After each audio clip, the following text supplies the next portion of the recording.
I didn't even make it past the elevator before it started. The stares, the whispers, the smirks people try to hide behind their coffee cups. All because of my jeans. Dark wash, clean, pressed, not a thread out of place. But apparently, they were offensive enough to get me humiliated in front of 40 people. Seriously? A voice barked across the floor, loud enough to cut through the morning shuffle. That's what you show up in? I turned. Malcolm Wicks, Director of Operations, my boss, technically, 50, uptight, always one insult away from a lawsuit. He stood by his glass office, arms crossed, like he was waiting all morning to strike. I adjusted the strap on my laptop bag and met his stare. Is there a problem, sir? My tone was even. Not weak, not biting, just calm. He stalked toward me, voice dripping with disdain. This is a corporate environment, not a truck stop. Someone snorted behind me. Another ducked their head, suddenly invested in their keyboard. But no one said a word. You're done here, Malcolm hissed. Pack your things. You don't belong. I didn't flinch, didn't argue. I just nodded once and turned toward the exit. What no one knew, not Malcolm, not the team watching like a pack of silent hyenas, was that this wasn't just some bad day at work. It was a test. 2 months ago, I became the majority owner of the very company that just kicked me out over a pair of jeans. Quietly, legally, under NDA, I walked in undercover to learn what I'd inherited. What I found was rot beneath the marble. And Malcolm, he'd just volunteered to be the face of it. This wasn't going to be a loud revenge story. It was going to be quiet, legal, final. And by the time they saw it coming, it would already be over. Most people thought I was new. Quiet guy, mid-40s, always early, never loud. The type who brought his own lunch and asked good questions in meetings but never interrupted. I blended in, on purpose. No one bothered to ask about my background, where I came from, what I did before I sat in that cubicle on the 5th floor of a building I technically owned. And that's fine. They weren't supposed to know. I used to be the one writing the policies Malcolm now twisted into weapons. I built systems for companies twice this size. Cleaned up messes corporate boards didn't even know they had. But after 2 decades of fixing other people's problems, I wanted to build something of my own, something better. That's when the opportunity came. The founder of this company, Peter Welling, was stepping down. Quiet exit, private deal. He didn't want to go public. He wanted a clean handoff to someone who understood people, not just profits. We talked. A few late dinners, a few hard questions, and then I signed. Majority stake, 51%. No press, no fanfare. Just ink on paper, locked behind a non-disclosure. From that day forward, I had one mission. Walk in quietly. Watch everything. Say nothing. And so I did. For 7 weeks, I sat in meetings where middle managers took credit for others' work. I watched HR bury complaints under lack of evidence. I saw kindness dismissed as weakness and power rewarded for being loudest, not smartest. And Malcolm Wicks? He played king in a very small, very fragile kingdom. But I wasn't here to storm the gates. I was here to document everything. Because when the time came, and I knew it would, I wouldn't need to raise my voice. All I'd have to do is show the truth. And the moment he kicked me out over a pair of jeans, that was the moment the countdown started. I didn't say a word as I walked out. No dramatic pause. No glance over my shoulder. Just one calm exit through the front doors, the same way any low-level employee would leave after being fired. I even held the door open for the guy from IT who didn't bother to meet my eyes. On the sidewalk, I kept walking. I didn't pull out my phone, didn't call anyone. Just made my way to the parking garage across the street and slid into the back seat of a black SUV that had been waiting since 8 a.m. My driver glanced at me through the rear view. Didn't take long. I shook my head, faster than expected. He smiled. So it's starting? It already did. That morning had told me everything I needed to know. Not just about Malcolm, but about the people around him. The way they laughed, the way they stayed silent, the way they smirked just a little as I packed my bag. That was the point of the whole thing. I wasn't just testing the leadership. I was testing the culture, and they failed. There was Jill, the senior coordinator, who avoided eye contact as I walked past her desk. There was Anthony, the team lead, who cracked a joke under his breath when Malcolm barked at me. And there was Elise, the polished project manager who looked right through me like I wasn't worth her time. I remembered them all, not to punish, but to understand. Because when you strip away the job titles, the LinkedIn bios, the company lingo, you see who people really are when no one's watching. And now, it was my turn to watch. From a different seat, with a different view. Malcolm thought he fired a nobody in front of an audience, but I saw 40 people audition their true selves. And most of them didn't even know they were on stage. 3 hours after getting fired, I walked into a private conference room across town. No name tag. No fake humility. Just a charcoal suit, black tie, and shoes that didn't apologize for their sound on the tile floor.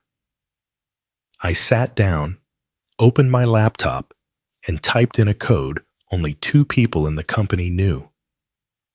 One of them had retired. The other was me.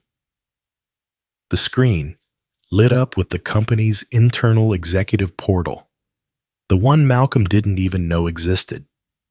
At the top, shareholder dashboard, and right there in bold text, E. Dallard, 51% ownership. That's what they never saw coming. While Malcolm was busy memorizing names on spreadsheets and calling it leadership, I was sitting in boardrooms across the country, making decisions that actually built something. This company was supposed to be my clean slate, a fresh place to get it right. But instead, I found a place rotting in silence. I clicked into the HR archives. Malcolm's file loaded instantly. 6 years of service, a dozen formal complaints, all dismissed, all signed off by Brenda from finance. Another name I remembered from the floor. I flagged each complaint for immediate reinvestigation. I wasn't here to settle scores. I was here to start over. And the first step to doing that was accountability. I created a calendar invite for the next morning. Emergency executive meeting, 9 o'clock a.m., mandatory attendance. Subject line, new leadership direction. Then I sat back in my chair, took a long breath, and smiled for the first time that day. They thought I left the building quietly. What they didn't know was I took the keys with me, and in the morning, I'd be unlocking every door they tried to keep shut. The next morning, I didn't come in through the front. No badge swipe, no side door elevator, no fake smile. At 8:42 a.m., sharp, a black Escalade pulled up to the executive entrance. The security guard on duty gave a quick nod. "Good morning, Mr. Dallard." No hesitation, no questions, just recognition. I stepped out, crisp charcoal suit, polished shoes, tie perfectly centered. I wasn't here to blend in anymore. Upstairs, the boardroom buzzed. 12 senior managers, half drinking coffee, half whispering about the surprise meeting on their calendar. Malcolm hadn't arrived yet. Of course he hadn't. Outside the glass walls, staff lingered near cubicles, stealing glances toward the room. The rumor mill was working overtime. At exactly 9 o'clock a.m., I opened the doors. The room fell silent. Some blinked. Some stared. Some looked at me like they'd seen a ghost. Wasn't that the guy from marketing? Didn't he get fired yesterday? Then Malcolm rushed in 2 minutes late, phone in one hand, Starbucks in the other, confident as ever. He stopped mid-step when he saw me at the head of the table. "You," he said, blinking like his brain short-circuited. "You're not supposed to be here." I stood, calm and unbothered. "No, Malcolm, you're not supposed to be here." He laughed. That forced, empty laugh people use when they're out of moves. "Is this a joke?" I didn't say a word. I turned my laptop around, the screen glowing with the shareholder breakdown. His eyes landed on the name. Evan Dallard, 51% ownership. The room froze. Air tightened. Malcolm's smirk died in slow motion. "What is this?" "It's called authority," I said, voice level, "and you just talked your way out of a career." He tried to speak. "You're fired, Malcolm," I said, cutting him clean. "Effective immediately. Security's waiting." He stood frozen, shocked, humiliated. I didn't gloat, didn't raise my voice. I just watched him walk out, the same way I had 24 hours ago. Except this time, everyone knew exactly who held the door. Malcolm was gone, but the work was just beginning. His exit didn't erase the silence that had built up in those halls. The fear, the favoritism, the subtle cruelty dressed up as company culture. That kind of rot doesn't vanish overnight. It has to be cut out, layer by layer. I stayed standing at the head of the table. 12 managers, 12 different shades of panic. I let the silence stretch. Then I spoke. "Starting today, every team, every process, every complaint that's been brushed aside, it's all getting reviewed thoroughly." Someone shifted in their seat. Another cleared their throat. I wasn't finished. "I've already reviewed dozens of HR files. Some of you sitting here know what I'm talking about." Then I looked directly at Brenda, head of finance, the one who had quietly signed off on every dismissal Malcolm requested. "You remember Isla from payroll?" I asked. She blinked, froze. "Yes, I vaguely." She filed 3 formal complaints about emotional harassment, about being forced to work weekends without compensation, about being threatened with termination. Brenda's voice cracked. "She wasn't qualified." "Don't," I said sharply, "because I worked beside her, quietly, and she ran circles around your team." Dead silence. I turned to Henry, client relations. "You were kind to me," I said, "but you laughed when I got fired." He lowered his gaze. I didn't want to seem like I was defending someone below Malcolm's radar. "And that's exactly how this place broke," I replied. Then I let them all sit in that discomfort. "Some of you will get a second chance, not because you deserve it, but because this company deserves better. Growth starts now. Or you'll be out by Friday." Not a threat, a deadline. I walked out of that room and made one call. "Ayla, It's Evan. I'd like you to come back, not as payroll, as head of employee relations. There was silence on the line, then the sound of someone finally exhaling. I thought no one saw me, she whispered. I did, I said, and now they will too. The hardest part wasn't firing Malcolm. It wasn't calling Brenda into a quiet meeting and watching her badge hit the table. It wasn't even rereading the hundreds of internal messages that told me just how deep the damage went. The hardest part was rebuilding trust. Not mine, theirs. I could walk into a room with a title and a suit and a 51% stake. But trust? That had to be earned, one silent room at a time. So that's what I did. No press releases, no dramatic memos, just quiet action. I started with the people who'd been invisible. I sat down with Elise, the project manager who once looked right through me. She was nervous, twisting the charm bracelet on her wrist, like it might save her. I didn't stand up for you, she said. That day in the hallway, I saw it all. I just froze. I nodded. You're here now. I don't know what that's worth. It's worth a lot more than you think. The next day, I passed by the break room and saw her, sitting beside a new hire, coaching her through a pitch deck. No ego, no titles, just presence. That's how change happens. Not with a speech, with a decision, repeated quietly. Isla returned to her new office the same week. No announcement, no confetti, just her nameplate freshly printed and her badge reactivated. When she walked the floor, people looked up, some in surprise, some in guilt. But she didn't flinch. She nodded, calm, firm, grounded. The culture didn't shift in a day. It wasn't a flip of a switch. But people started noticing little things. Laughter that didn't sound forced. Apologies made without prompting.